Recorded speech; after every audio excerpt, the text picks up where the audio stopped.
দু বন্ধু ছিল। একজন বন্ধু বড় অফিসার, আরেক বন্ধু এমনি নর্মাল কাজ করতো। তার একটি ছেলে ছিল, সে ছেলেটি চাকরি পায়নি। এবারে সে প্রথম বন্ধু অফিসার বন্ধুকে বলল, ভাই আমার ছেলেটার একটা চাকরি করে দে না তোদের অফিসে, বেকার বসে আছে অনেক দিন।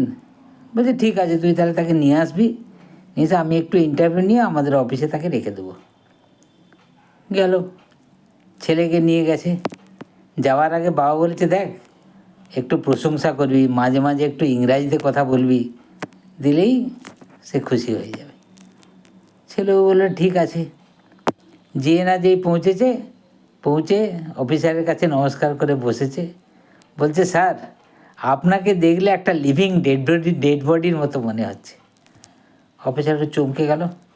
বলছে, স্যার আপনার মাথার চুলটা ষাঁড়া মুরগির পিছনের পালকের চাইতেও সুন্দর, আর আপনার চোখগুলো একদম গোল গোল, মানে পেঁচাও ফেল করে যাবে।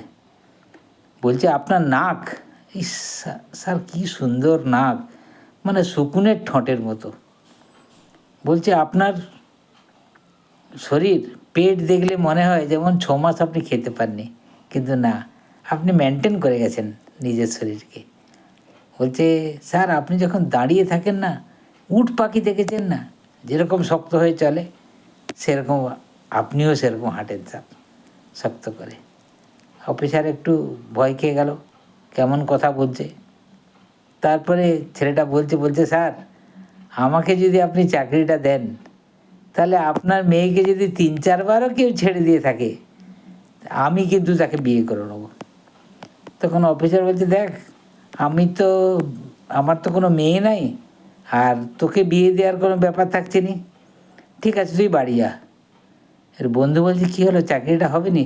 বলছে, ওকে এখন 5 বছর পাগলা গারদে রাখ, তারপরে আমার কাছে আসবি।